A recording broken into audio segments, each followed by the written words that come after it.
Someone traveling along the highway noticed lights coming from within the nearby tropical forest.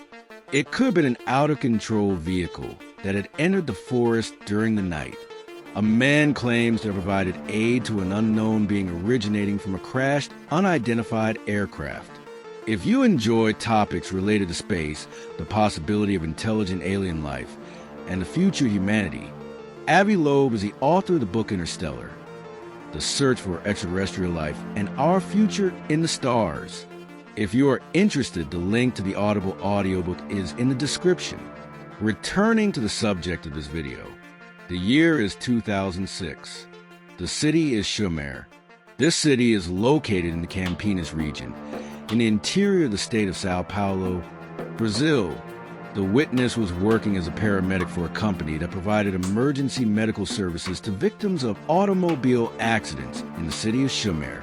It was another routine night.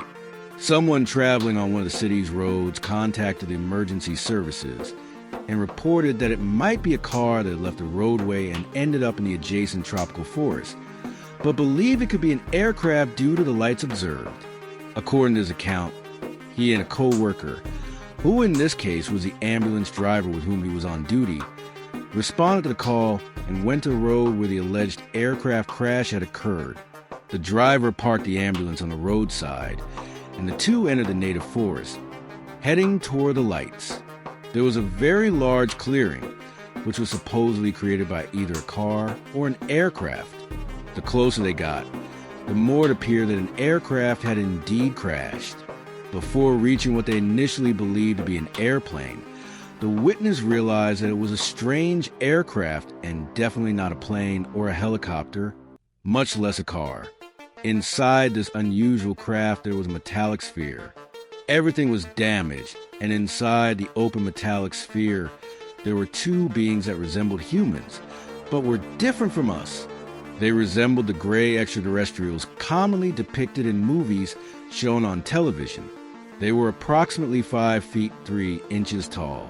Their bodies were very similar to the human body, with heads slightly larger than those of humans and with some distinct physical characteristics.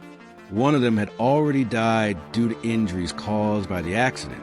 The other was still alive, conscious, and had only minor injuries, except for one leg, which was broken. The paramedic then focused his attention exclusively on the being that was still alive.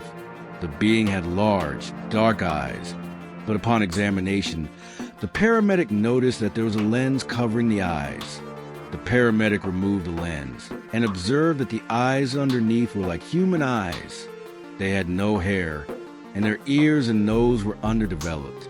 That different human-like being spoke a language that was incomprehensible to the paramedic. There was an electronic translator somewhere in the aircraft that translated what the being said into Portuguese. The being stated that it was a human from a future civilization that traveled through time and came to the past to collect genetic material. According to the being, a catastrophe had occurred that exterminated most of the human population and other living beings on Earth. They needed to recover genetic material so that the planet could return to how it was before the catastrophe. The paramedic had to cut the fabric of the clothing worn by that different human-like being. The clothing was tight-fitting and appeared as though the material was gelatinous. While treating the being, the paramedic noticed the structure of the aircraft, which was neither fiberglass nor carbon fiber. It was a material unlike anything he'd ever known or seen in his entire life. After completing the emergency medical procedures, the paramedic and the driver collected the body and the injured individual and placed them in the ambulance. They then proceeded in the direction of Unicamp, a local university, and contacted the company's operations center to report what had occurred. Promptly, the operations center informed them that they would be intercepted by Army vehicles and that the body and the being would be transferred from the emergency vehicle to a military vehicle. Days later, an Army officer representing the military went to the company to meet with the paramedic and the driver and asked them not to discuss the case with anyone.